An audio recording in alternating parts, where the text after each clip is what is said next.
भारत की आबादी के बारे में एक अध्ययन दल की जांच रिपोर्ट बहुत चौंकाने वाली है। उस रिपोर्ट में कहा गया है कि भारत में मुसलमानों की आबादी 43.15% बढ़ी है। इस प्रतिशत के अंदर बांग्लादेश और रोहिंग्या घुसपैठिए शामिल नहीं है। इसमें मुस्लिम समाज का वह वर्ग भी शामिल नहीं है जो अपने आप को जनगणना जैसी गतिविधियों से दूर रखता है। इन सबको अगर मिला दिया जाए तो यह वृद्धि पूरे देश के लिए चिंताजनक है और यह और भी ज्यादा चिंता बढ़ा देती है जब हम यह देखते हैं कि हिंदुओं की आबादी घट रही है। हिंदुओं की आबादी 8% बढ़ी और मुस्लिम समाज की आबादी 44% से ज्यादा बढ़ी। दोनों में यदि तुलना करते हैं तो परिस्थिति की गंभीरता ध्यान में आती है। मुस्लिम समाज की बढ़ती हुई संख्या उनमें आक्रामकता निर्माण कर रही है।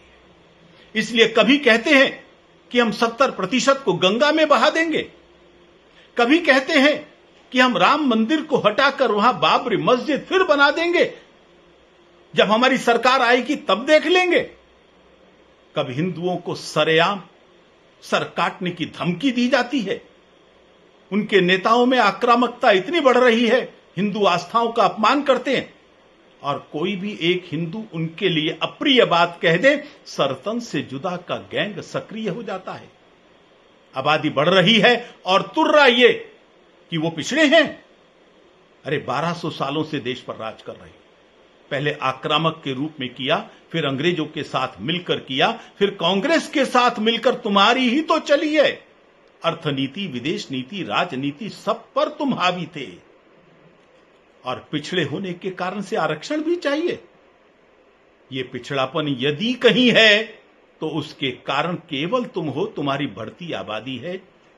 आज देश के लिए यह स्थिति विस्फोटक हो गई है। जनसंख्या विस्फोट खतरनाक स्थिति पर आ गया है। विश्व हिंदू परिषद की मांग है समान जनसंख्या नीति बननी चाहिए, चाहे हिंदू हो या मुसलमान, सबके लिए एक जैसी नीति। नंबर 2, 15% से ज्यादा आबादी वाले कौन से मापदंड के आधार पर अल्पसंख्यक हैं?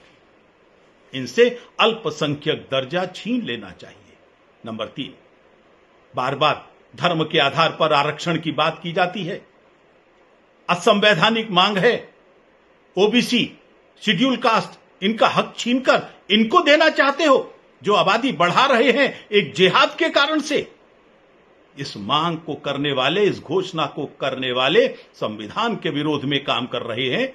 चुनाव आयोग को इस मांग करने वालों को या ये घोषणा करने वालों को संज्ञान में लेकर इन पर कार्यवाही करनी चाहिए।